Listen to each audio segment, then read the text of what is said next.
श्री शिवाय नमस्तुभ्यम। हर हर महादेव। दोस्तों, आप सभी लोग जानते हैं कि 8 नवंबर 2024 यानी शुक्रवार को पड़ रही है कार्तिक महीने की सप्तमी तिथि। और दोस्तों, यह वह सप्तमी तिथि है जो कार्तिक महीने में पड़ने वाली सबसे बड़ी तिथि है, क्योंकि यह शुक्रवार के दिन पड़ रही है और इसका बहुत ही बड़ा और विशेष महत्व होता है। पूज्य गुरुजी ने कहा है कि अगर कभी भी मौका लग जाए और कार्तिक महीने की शुक्रवार सप्तमी तिथि को पड़ जाए तो आप लोगों को एक चुटकी हल्दी वाला उपाय तो अवश्य ही करना चाहिए।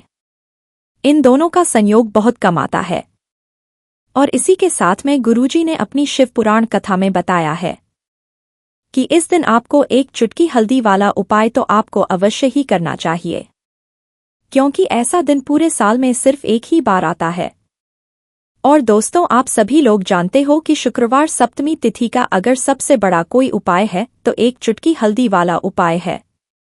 तो दोस्तों, इस शुक्रवार के दिन आप लोगों को इस एक चुटकी हल्दी वाला उपाय को जरूर करना है। बहुत सारे लोग होंगे जिन लोगों ने इस उपाय को ना किया हो, मतलब पूरा साल निकल गया, उन्होंने किसी भी दिन इस एक चुटकी हल्दी वाला उपाय को ना किया हो। पर दोस्तों, आपके पास एक आखिरी मौका बचा हुआ है जो कि 8 नवंबर के दिन है। तो इस दिन आप लोगों को इस वाले उपाय को जरूर कर लेना है। भले ही आपने पूरे महीने भर इस उपाय को ना किया हो, पर अगर आपने कार्तिक महीने के शुक्रवार सप्तमी तिथि के दिन अगर इस वाले उपाय को कर लिया तो आपको इस उपाय को करने का वह फल मिलेगा जिसकी आपने कभी कल्पना भी नहीं करी होगी। इसीलिए आप लोग इस वाले उपाय को एक बार जरूर कर लेना है, ताकि आप लोगों के हाथ से यह मौका ना जा सके और आपको इस उपाय को करने का फल मिल सके। दोस्तों, यह उपाय पंडित जी ने अपनी अभी की ही श्री शिव महापुराण की कथा में बताया है, जिस उपाय को आज हम आपको बहुत से समझाने वाले हैं।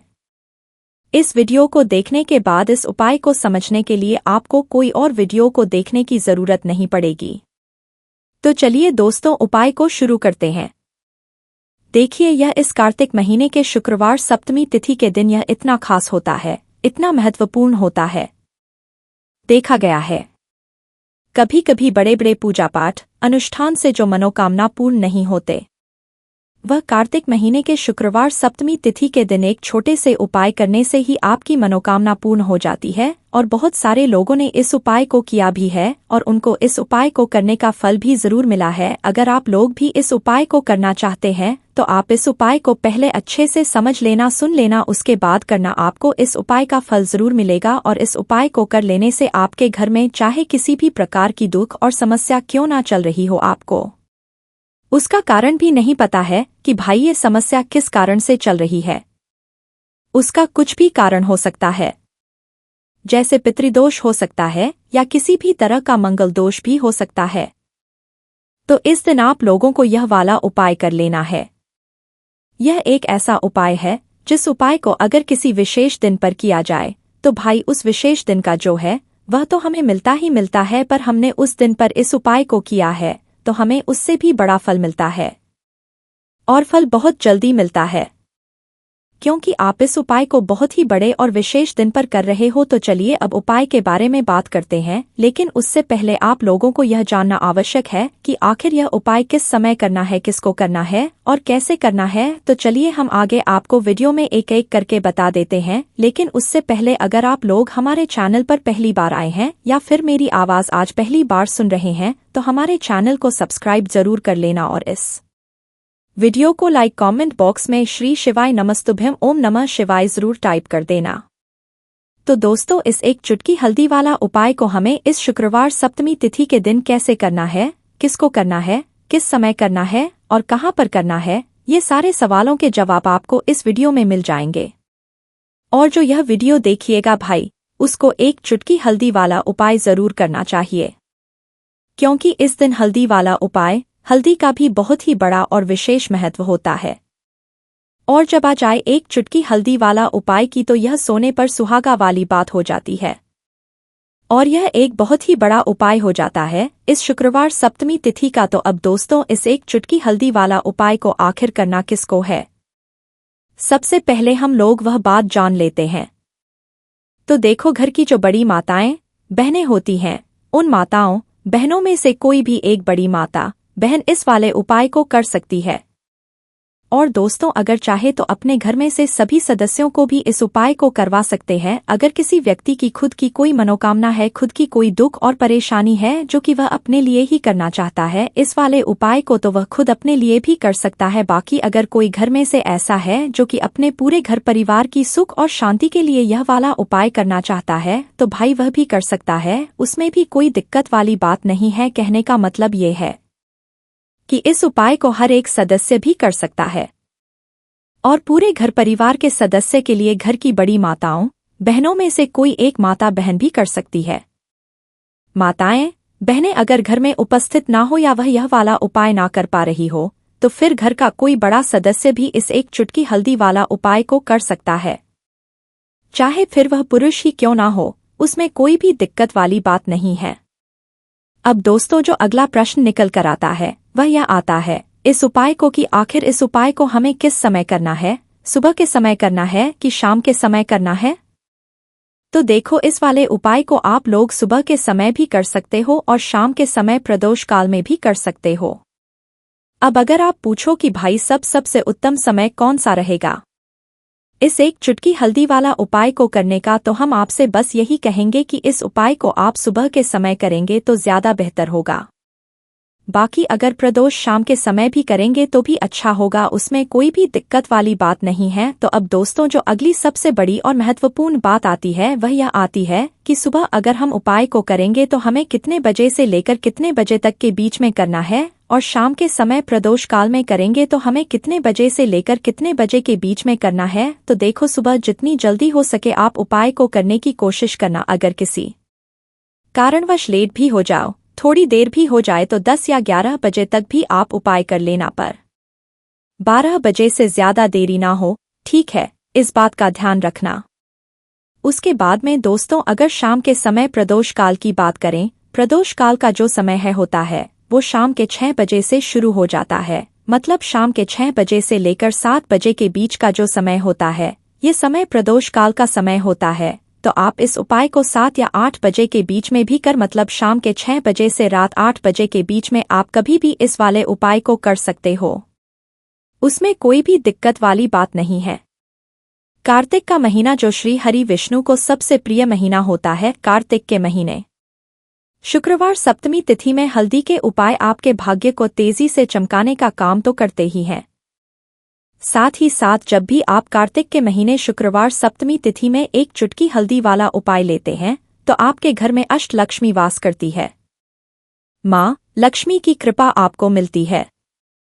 अब जिन लोगों के पास धन की कमी बहुत ज्यादा है या आपके घर में धन नहीं आता है, पैसा आपके पास रुकता नहीं है, फिजूल खर्ची बहुत ज्यादा हो रही है, या बहुत प्रयास करने के बाद बहुत मेहनत करने के बाद भी आप अपने जीवन में धनवान नहीं बन पा रहे हैं, आप देखते हैं कि कितनी भी कोशिश आप करते हैं उसके बाद भी आप जीवन में धन या तो कमा नहीं पा रहे हैं या फिर आपके धन में वृद्धि नहीं हो रही है, आपको रास्ता नहीं मिल रहा है जहां से आपको धन मिलेगा। तो ऐसा समझ लीजिए कि जो लोग धनवान बनना चाहते हैं, माँ लक्ष्मी की कृपा इस तरह से प्राप्त करना चाहते हैं कि कभी भी फिर लौटकर जीवन में धन की या पैसों की कमी ना आए, तो हमेशा आप कार्तिक के महीने शुक्रवार सप्तमी तिथि में एक चुटकी हल्दी वाला उपाय जरूर करें। तो कार्तिक का महीना ही है जब श्री हरि 4 महीने की योग्य निद्रा से जागते हैं, जिस दिन देवउठनी एकादशी होती है। इसी के साथ आपको बता दें कि देवउठनी एकादशी के बाद यानी कि अगले दिन सप्तमी तिथि में तुलसी विवाह भी किया जाता है। ऐसे में यह एक चुटकी हल्दी वाला उपाय अगर आप करते हैं तो ऐसा समझ लीजिए कि माँ लक्ष्मी की कृपा तो आपको मिलेगी ही, और श्री हरि विष्णु के आशीर्वाद से आप अधिक से अधिक धनवान और पैसे वाले बन जाएंगे। क्योंकि अधिक से अधिक धन अगर किसी को चाहिए तो हमेशा आपको श्री हरि विष्णु की कृपा प्राप्त करनी होती है, क्योंकि हमेशा माँ लक्ष्मी श्री हरि विष्णु के साथ रहती है। जहाँ श्री हरि विष्णु वहाँ पर धन की देवी माँ लक्ष्मी का वास होता है। इसीलिए ये हल्दी और सिक्के वाला उपाय आपको रातों रात धनवान बनाएगा अगर सच्ची श्रद्धा से आप इसका उपाय कर लेंगे। अब उपाय किस दिन करना है, तो कार्तिक का श्री हरि विष्णु माँ लक्ष्मी और माँ तुलसी को समर्पित है। ऐसे में यह उपाय आप किसी भी दिन कर सकते हैं। आप गुरुवार के दिन कर सकते हैं, शुक्रवार के दिन कर सकते हैं, सप्ताह के किसी भी दिन कर सकते हैं जब तक कार्तिक का महीना है। साथ ही साथ देव उठनी एकादशी तुलसी विवाह जिस दिन है उस दिन भी इस उपाय को आप कर सकते हैं, तो देखिए उपाय को करने के लिए आपको यहाँ पर लेनी है 2 से 3 चुटकी पीसी हुई हल्दी। अगर आपके पास साबुत गांठ वाली हल्दी है तो आप उसे पीस कर बना ले, वरना रेडीमेड आती है बाजार में मार्केट में, वहां से आप ले पीसी हुई हल्दी आपको लेनी है। हल्दी नहीं आपको लेनी है, ठीक है ना। रखी हुई हल्दी आपको यहाँ पर इस्तेमाल नहीं करनी है। इसी के साथ आपको एक लेना है सिक्का। अच्छा सिक्का जो आप लेंगे वह 1 का भी ले सकते हैं, 5 का सिक्का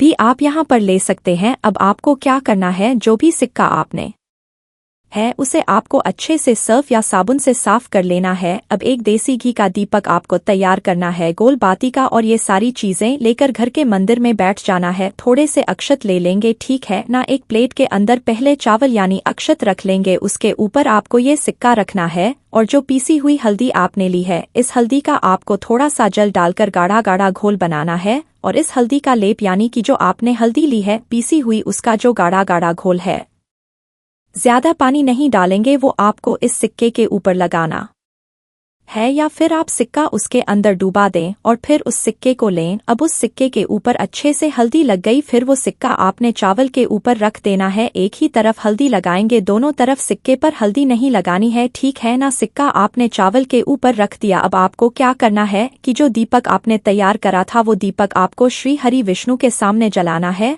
और हाथ जोड़कर आपको यह मंत्र बोलना है 11 बार। मंत्र कौन सा है? ओम नमो भगवते वासुदेवाय मंत्र बोलेंगे 11 बार। अगर इसके अलावा आपको श्री हरि विष्णु का कोई भी मंत्र आता है तो वह मंत्र भी आप बोल सकते हैं, ठीक है ना। अगर आप मंत्र नहीं बोल पा रहे हैं तब आप जय माता लक्ष्मी, जय श्री हरि विष्णु का ध्यान करना बिल्कुल ना भूले। इसके बाद आपको क्या करना है, उस दिन इस सिक्के को ऐसे ही रखे रहने देना है। यानी कि अगर आपने सुबह में उपाय किया है या शाम को किया है, जिस दिन भी आप करते हैं, पूरे दिन और रात में आप उस सिक्के को ऐसे ही श्री हरि के पास रहने देंगे। अगले दिन आपको क्या करना है, उस सिक्के को उठाना है। चावल के साथ ही आपको इस सिक्के को किसी भी लाल रंग के या पीले रंग के कपड़े में रखना है, छोटी सी बनानी है आपको एक पोटली, और ये आपको अपने धन रखने वाले स्थान पर रख देना है। जहां भी आप अपना पैसा रखते हैं, अगर वहां पर पीले रंग का रुमाल या पीले रंग का कपड़ा बिछा लेते हैं, जहां भी आप धन रखते हैं अपनी तिजोरी में किसी बक्से में, और उसके ऊपर ये पोटली रख देते हैं, तो आपको महा और महाकरोड़पति बनने से कोई नहीं रोक पाता है। जब इस उपाय को कार्तिक के महीने शुक्रवार सप्तमी तिथि में सच्ची श्रद्धा से आप कर लेते हैं, इसमें जो आपने हल्दी ली है यह तो श्री हरि विष्णु को है ही प्रिय। दूसरी चीज की जो हल्दी आपने ली है यह आपके गुरु ग्रह को मजबूत कर देगी। और जो लोग अपनी कुंडली में गुरु को मजबूत कर लेते हैं उनके पास तो अपार पैसा आता है, मतलब इतना धन आता है कि वह संभाल नहीं पाते हैं। दूसरी चीज, इसमें आपने जो सिक्का है ये सिक्का अब साधारण नहीं है, अभिमंत्रित है। इसमें माँ लक्ष्मी और श्री हरि विष्णु का आशीर्वाद है। तो ये सिक्का अब आपके घर में धन को बढ़ाने का काम भी करेगा, धन को लाने का काम भी करेगा, और आपकी तिजोरी को भरने का काम भी करेगा। कभी आपके घर में ना तो फिजूल खर्ची होगी, दवाइयों में पैसा नहीं जाएगा, दुर्घटनाएं कभी आपके घर में नहीं होंगी।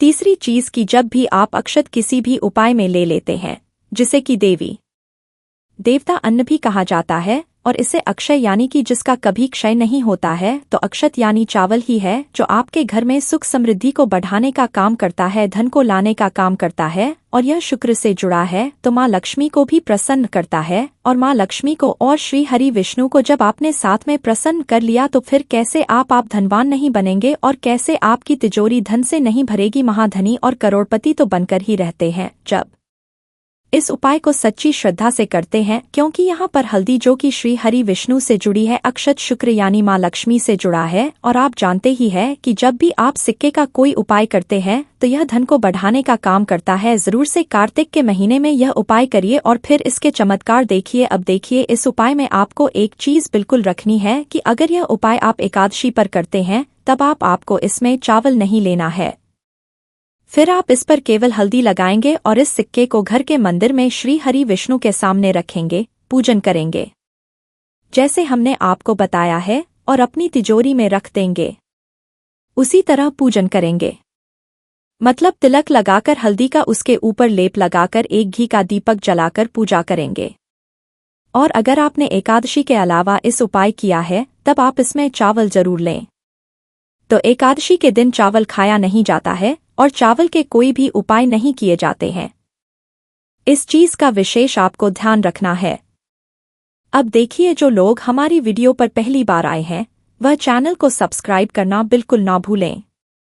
तो दोस्तों, 8 नवंबर 2024 यानी शुक्रवार को पड़ रही है कार्तिक महीने की सप्तमी तिथि। और दोस्तों, ये वो तिथि है जो कार्तिक महीने में पड़ने वाली सबसे बड़ी तिथि है, क्योंकि यह शुक्रवार के दिन पड़ रही है, जो बहुत ही खास है। और दोस्तों, आप सभी लोग जानते हो कि शुक्रवार का अगर सबसे बड़ा कोई उपाय है तो वो एक चुटकी काले तिल वाला उपाय है।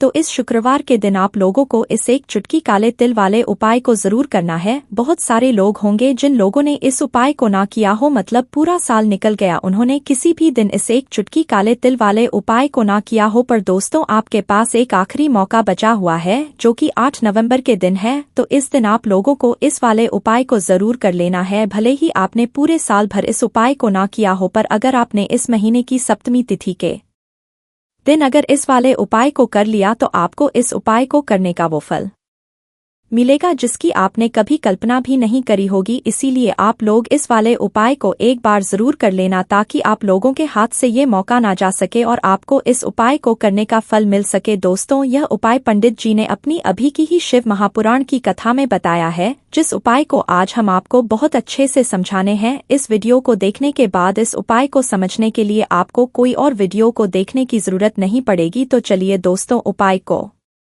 शुरू करते हैं। देखिए, ये इस कार्तिक महीने के शुक्रवार के दिन यह इतना खास होता है, इतना महत्वपूर्ण होता है। देखा गया है कभी कभी बड़े बड़े पूजा पाठ अनुष्ठान से जो मनोकामना पूर्ण नहीं होते, वो कार्तिक महीने के दिन एक छोटे से उपाय करने से ही आपकी मनोकामना पूर्ण हो जाती है।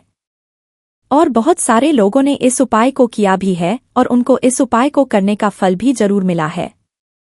अगर आप लोग भी इस उपाय को करना चाहते हैं तो आप इस उपाय को पहले अच्छे से समझ लेना, सुन लेना, उसके बाद करना। आपको इस उपाय का फल जरूर मिलेगा। और इस उपाय को कर लेने से आपके घर में चाहे किसी भी प्रकार की दुख और समस्या क्यों ना चल रही हो, आपको उसका कारण भी नहीं पता है कि भाई यह समस्या किस कारण से रही है, उसका कुछ भी कारण हो सकता है, जैसे पितृदोष हो सकता है या किसी भी तरह का मंगल दोष भी हो सकता है। तो इस दिन आप लोगों को यह वाला उपाय कर लेना है।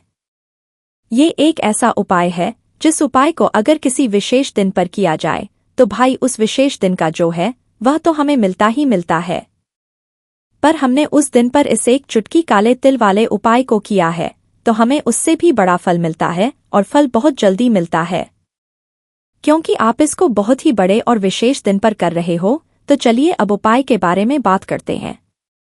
लेकिन उससे पहले आप लोगों को यह जानना आवश्यक है कि आखिर यह उपाय किस समय करना है, किसको करना है और कैसे करना है। तो चलिए हम आगे आपको वीडियो में एक एक करके बता देते हैं। लेकिन उससे पहले अगर आप लोग हमारे चैनल पर नए हैं तो हमारे चैनल को सब्सक्राइब कर लेना और इस वीडियो को लाइक करके कमेंट बॉक्स में श्री शिवाय नमस्तुभ्यम ओम नमः शिवाय जरूर टाइप कर देना। तो दोस्तों, इस एक चुटकी काले तिल वाले उपाय को हमें इस शुक्रवार के दिन कैसे करना है, किसको करना है, किस समय करना है और कहाँ पर करना है, ये सारे सवालों के जवाब आपको इस वीडियो में मिल जाएंगे। और जो ये वीडियो देखेगा भाई, उसको एक चुटकी काले तिल वाला उपाय जरूर करना चाहिए, क्योंकि इस दिन एक काले तिल का भी बहुत ही बड़ा और विशेष महत्व होता है। और जब बात आ जाए एक चुटकी तिल की, तो ये सोने पे सुहागा वाली बात हो जाती है और ये एक बहुत ही बड़ा उपाय हो जाता है शुक्रवार सप्तमी का। तो अब दोस्तों, इस काले वाले तिल उपाय को आखिर करना किसको है, सबसे पहले हम लोग वो बात जान लेते हैं। तो देखो, घर की जो बड़ी माताएं बहनें होती है, उन माताओं बहनों में से कोई भी एक बड़ी माता बहन इस वाले उपाय को कर सकती है। और दोस्तों, अगर आप चाहे तो अपने घर में से सभी सदस्यों को भी इस उपाय को करवा सकते हैं। अगर किसी व्यक्ति की खुद की कोई मनोकामना है, कोई दुख और परेशानी है जो कि वह अपने लिए ही करना चाहता है इस वाले उपाय को, तो वह खुद अपने लिए भी कर सकता है। बाकी अगर कोई घर में से ऐसा है जो कि अपने पूरे घर परिवार की सुख और शांति के लिए ये वाला उपाय करना चाहता है, तो भाई वह भी कर सकता है, उसमें भी कोई दिक्कत वाली बात नहीं है। कहने का मतलब यह है कि इस उपाय को हर एक सदस्य भी कर सकता है और पूरे घर परिवार के सदस्य के लिए घर की बड़ी माताओं बहनों में से कोई एक माता बहन भी कर सकती है। माताएं अगर घर में उपस्थित ना हो या वो यह वाला उपाय ना कर पा रही हो, तो फिर घर का कोई बड़ा सदस्य भी इस काले तिल वाले उपाय को कर सकता है। चाहे फिर वह पुरुष ही क्यों ना हो, उसमें कोई भी दिक्कत वाली बात नहीं है।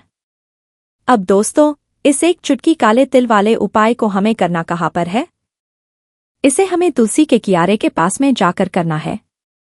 बहुत सारे लोग प्रश्न करते हैं, हर एक उपाय को करते समय क्या हम इस उपाय को घर पर या मंदिर में कर सकते हैं?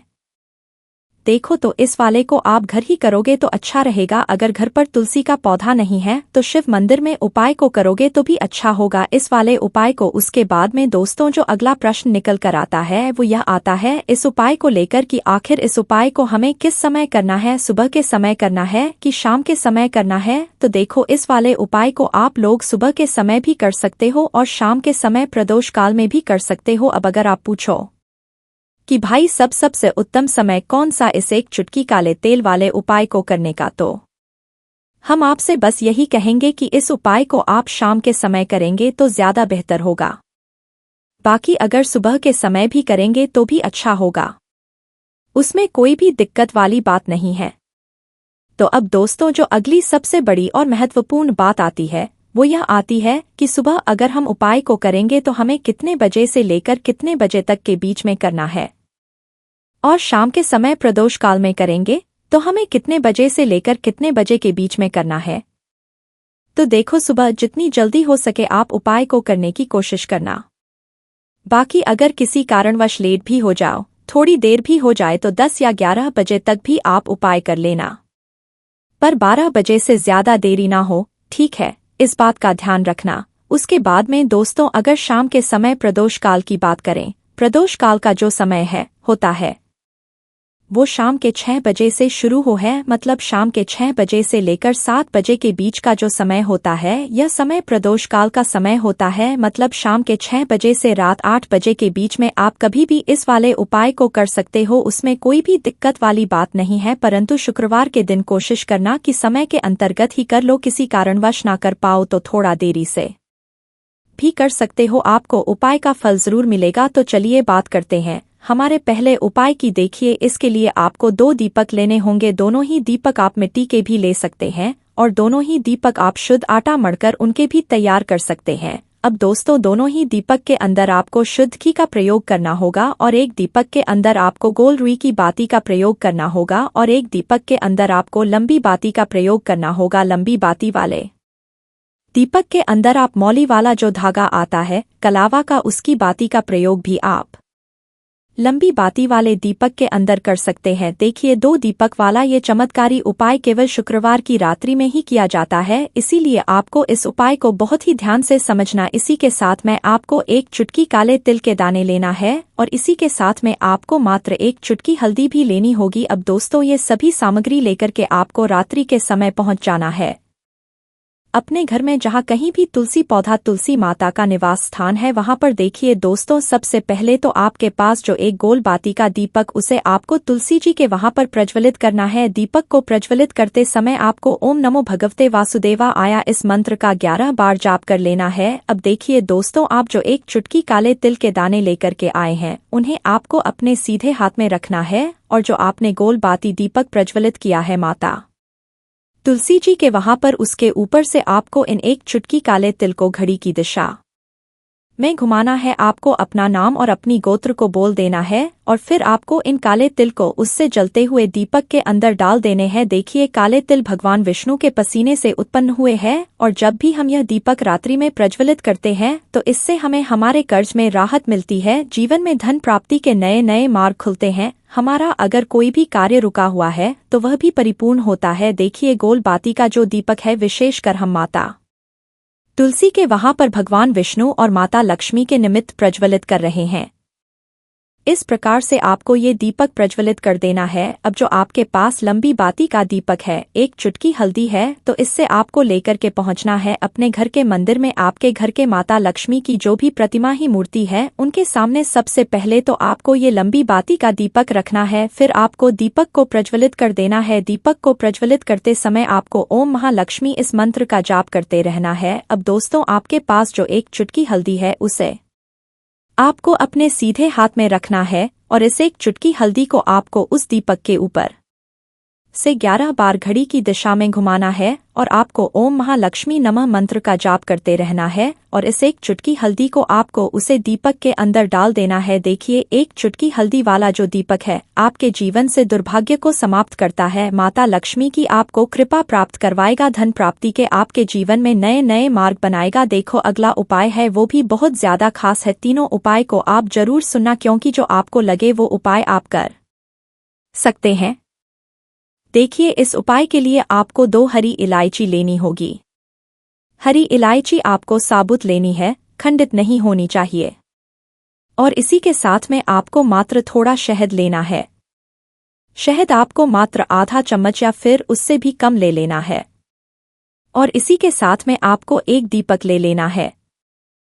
दीपक आप चाहे तो मिट्टी का भी ले सकते हैं और आप चाहे तो शुद्ध आटा मढ़कर उसका दीपक भी आप तैयार कर सकते हैं। इस दीपक के अंदर आपको मौली का जो धागा आता है कलावा का, उसकी बाती का प्रयोग करना होगा, यानी कि इस दीपक के अंदर आपको लाल रंग की बाती का प्रयोग करना होगा और इस दीपक के अंदर आपको शुद्ध घी का प्रयोग करना होगा। अब ये सारी सामग्री लेकर के आपको अपने घर में जो भी मंदिर है वहां पर पहुंच जाना है और आपको माता लक्ष्मी के किसी भी स्वरूप के सामने बैठ जाना है। अगर माता लक्ष्मी की फोटो है, माता लक्ष्मी की प्रतिमा है तो उनके सामने आपको बैठ जाना। अगर माता पार्वती की प्रतिमा है तो उनके सामने आपको बैठ जाना है, यानी कि किसी भी माता के स्वरूप के सामने आपको बैठ जाना है।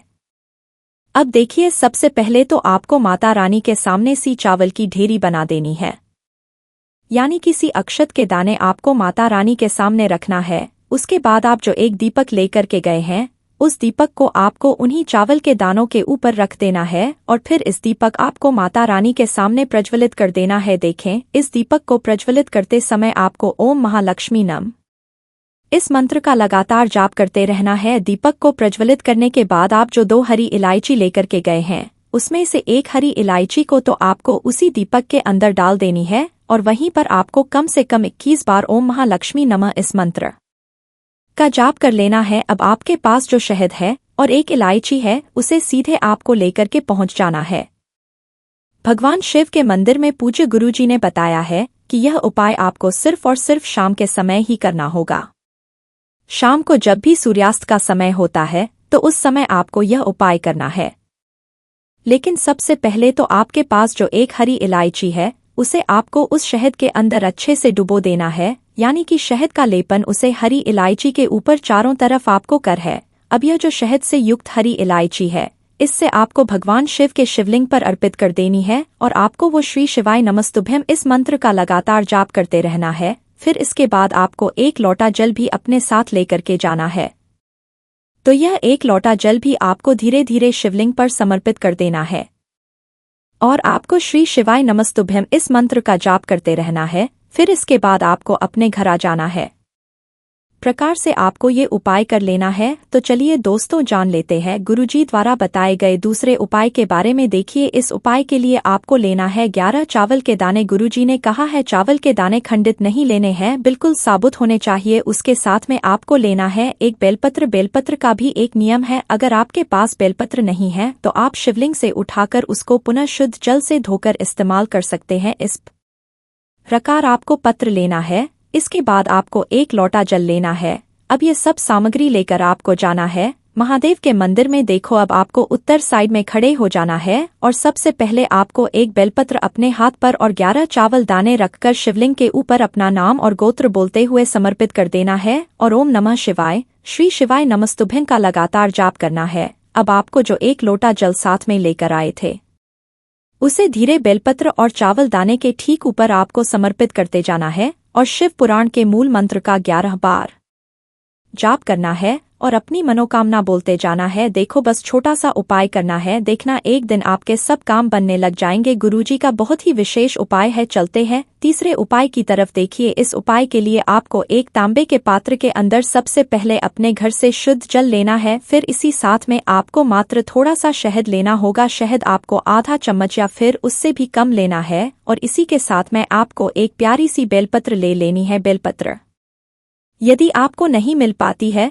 तो भगवान शिव के शिवलिंग पर चढ़ी हुई बेलपत्रों को आप पूर न शुद्ध जल से धोकर के उपयोग कर सकते हैं, और बेलपत्र जो है वह कहीं से भी कटी फटी खंडित नहीं होनी चाहिए। अब ये तीनों सामग्री लेकर के सीधे आपको पहुंच जाना होगा शिव के मंदिर में। ये उपाय सुबह से लेकर के शाम तक किसी भी समय कर सकते हैं। देखिए, सबसे पहले तो आपके पास जो शहद है उससे आपको अपने सीधे हाथ की चींटी उंगली के जो पास वाली उंगली होती है, अनामिका उंगली, उसमें थोड़ा सा शहद आपको लेना है और इससे फिर आपको शिवलिंग पर जहाँ माता सुंदरी का स्थान होता है वहां पर आपको ओम का निर्माण करना है, लेकिन जलाधारी के बिल्कुल बीच में जो स्थान होता है उससे माता अशोक स्थान कहते हैं, और इसी स्थान पर आपको शहद से ओम का निर्माण करना है। अब दोस्तों, आपके पास जो एक बेलपत्र है उससे आपको अपने सीधे हाथ की हथेली पर रखना है और महादेव से आपको अपनी वह विशेष मनोकामना, आपके जीवन में जो भी संकट चल रहे हैं, जो भी समस्याएं चल रही हैं, जो भी जीवन में दुर्भाग्य बना हुआ है, आप अपने किसी भी कार्य में सफल नहीं हो पा रहे हैं, तो जिस भी प्रकार की आपकी समस्या उसे दूर करने के लिए आपको महादेव से प्रार्थना कर लेनी है। और फिर यह जो एक बेलपत्र है इससे आपको शिवलिंग पर माता अशोक सुंदरी वाले स्थान पर समर्पित कर देनी है। देखिए, जहां पर आपने ओम का निर्माण किया है उसी के ऊपर आपको ये बेलपत्र भी समर्पित कर देनी है। देखिए, बेलपत्र की चिकनी साइड का हिस्सा शिवलिंग से स्पर्श होगा और इसकी जो डंडी है वो आपको जलाधारी की ओर रखनी है, पत्ती वाला भाग शिवलिंग की तरफ रहेगा। इसी प्रकार आपको यह बेलपत्र समर्पित कर देनी है। अब दोस्तों, आपके पास जो एक जल का पात्र है उसमें से थोड़ा सा जल तो आपको बेलपत्र की जो आगे वाली पत्ती है उस पर आपको समर्पित करना है और आपको श्री शिवाय नमस्तुभ्यम इस मंत्र का जाप कर लेना है।